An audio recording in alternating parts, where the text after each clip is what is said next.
देख रहे हैं आपके साथ मैं हूं रिशा हुसैन। बुलेटिन की शुरुआत करेंगे मगर उससे पहले नजर डालेंगे लोकसभा से अमित शाह क्या कुछ बोल रहे हैं।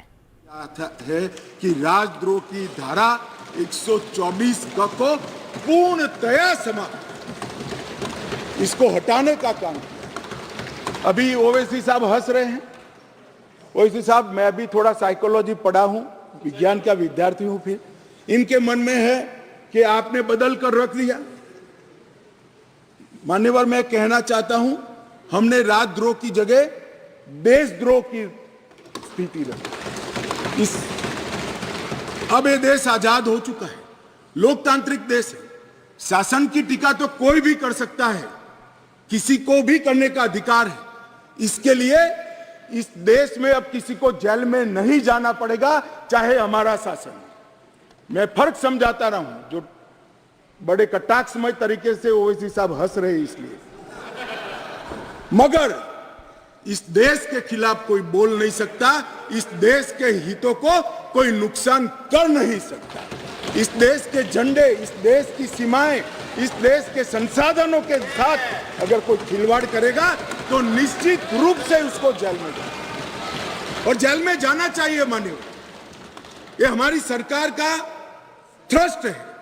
इस देश की सुरक्षा किसी भी की सुरक्षा से सबसे ऊपर होनी चाहिए, सुप्रीम होनी चाहिए, सबसे पहले राष्ट्रपति। इसलिए जो लोग राजद्रोह हटाकर हम देशद्रोह की धारा लाए हैं, इनको अपने विचारों के कपड़े पहनाने का प्रयास करते हैं। इसलिए मैं इस पर डिटेल में बात करता हूं। मान्यवर, आईपीसी 124C, उसमें शब्द प्रयोग था सरकार के खिलाफ की गई बात। मेरी बात ध्यान से सभी सदस्य सुनो। अंग्रेजों ने बनाए हुए कानून में लिखा था 124C, सरकार के खिलाफ की गई बात। बीएनएस धारा 152 जो इसकी जगह आई है, भारत की संप्रभुता, एकता और अखंडता को तोड़ने वालों पर इस धारा का उपयोग है। वहां सरकार शब्द प्रयोग है, यहां देश है, भारत शब्द प्रयोग है। आईपीसी में आसन या प्रयोजन की बात नहीं की थी। किस उद्देश्य से आप बोलते हैं, किस उद्देश्य से करते हैं, इसकी बात ही नहीं की। करना ही काफी है। हमने इसमें देशद्रोह की डेफिनेशन में आशय की बात करी है। उसका उद्देश्य क्या है, उसका आशय क्या है, इसका महत्व है। अगर उद्देश्य देशद्रोह का है तो इसको कठोर से कठोर दंड मिलना चाहिए, और उद्देश्य अगर शासन का विरोध करना है तो उसको दंड नहीं मिलना चाहिए।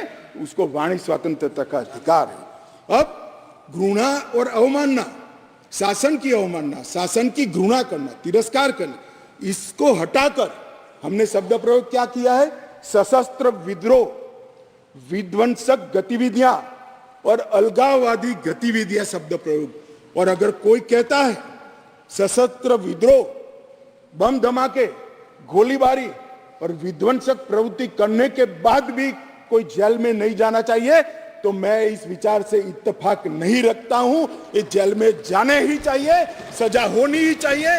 इस देश में किसी को यह अधिकार नहीं है। मान्यवर, मैं इसलिए कहता हूं कि कुछ लोग ये नए इनिशिएटिव को अपना कलर देने का प्रयास कर रहे हैं, मगर आपका कलर, आपकी सोच, आपके विचार, आपकी नजर आपको मुबारक हो। हम तो संविधान की स्पिरिट को लेकर आगे चलने वाले लोग हैं। देश के खिलाफ जो कुछ करेगा उसको जरूर सजा होगी, ऐसा कानून में होना चाहिए। मान्यवर, आज मैं इतना ही कहना चाहता हूं कि हजारों स्वतंत्र सेनानी जो राजद्रोह की कलम के तहत अपने जीवन के सुवर्ण काल जेल में काटे, देश को आजादी दिलाने के लिए, अंग्रेजों को देश में निकालने के लिए, आज नरेंद्र मोदी सरकार के इनिशिएटिव से इनके आत्मा को एक प्रकार से जरूर संतुष्टि मिलेगी कि आजाद भारत में आज ये अन्यायी प्रोविजन को मान्यवर